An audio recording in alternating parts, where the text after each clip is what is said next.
Un coming out esthétique.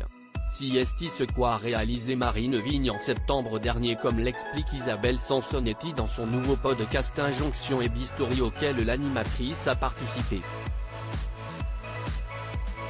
À ce moment-là, l'ex de Nagui révélait sur ses réseaux sociaux avoir eu recours à un lifting du bas du visage il y a 2 ans et demi, dont elle est hyper satisfaite.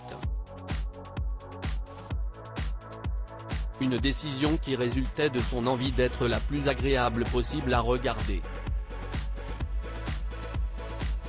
Car, son métier, c'est de la télévision, pas de la radio ou podcast. Toutefois, elle souligne n'avoir jamais ressenti une quelconque pression par rapport aux autres. Modifier son visage était au contraire tout à fait personnel. Il faut même remonter à sa jeunesse pour comprendre qu'elle a toujours été très complexée par son menton. Quand j'ai commencé à faire de l'antenne, j'étais jeune et j'étais très menu, mais j'ai toujours eu ce double menton parce que j'ai ce muscle qui est un petit peu bas, entre le menton et la glotte, et ça crée un menton qui n'est pas très franc. Et en faisant de l'antenne, je n'ai plus vu que ça, a-t-elle confié. À 22 ans, elle songeait alors déjà à sauter le pas de la chirurgie esthétique. Mais la première chirurgienne qu'elle rencontre la dissuade d'aller jusqu'au bout, considérant qu'il s'agissait d'une idée délirante par rapport à son physique. Du coup je n'y suis pas allé et je n'avais pas envie non plus de saisir cette grosse alternative qui était de couper le muscle, le mettre plus haut. Je n'étais pas gêné à ce point-là, donc j'ai fait avec. Et tout se passait bien jusqu'à ce Marine Vigne prenne de l'âge. Là j'ai commencé à me dire si est moche. Elle tente alors plusieurs choses pour corriger son problème, dont le botox à grand regret. J'ai trouvé ça horrible. Ça m'a fait une tronche de dingue.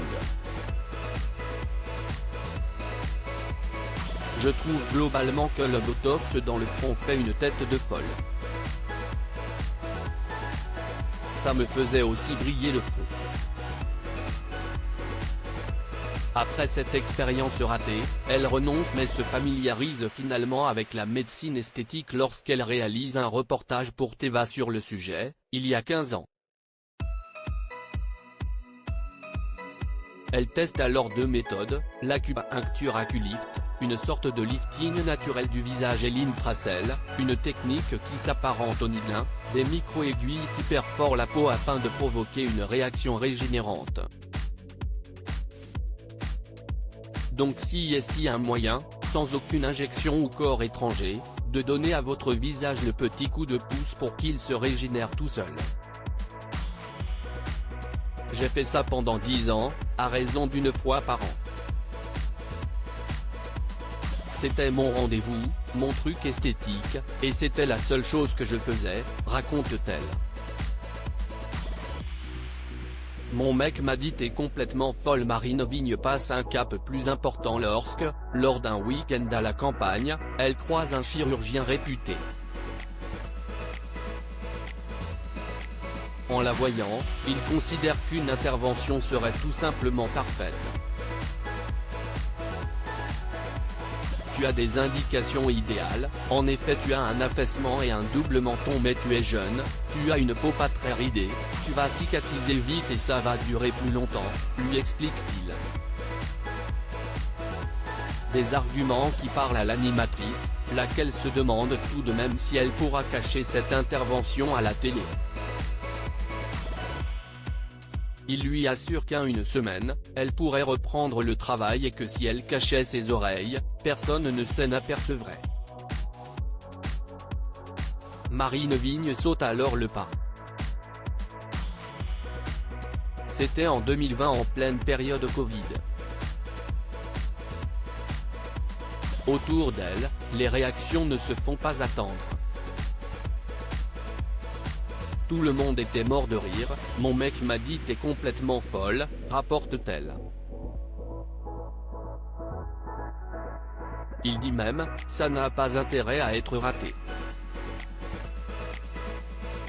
Mais peu importe, Marine Vigne cherche à se sentir mieux et se laisse porter. A raison puisqu'elle obtient le résultat qu'elle cherchait, à savoir une apparence plus fraîche et tonique. Aujourd'hui, Marine Vigne n'envisage pas de retoucher à quoi que ce soit d'autre de son corps.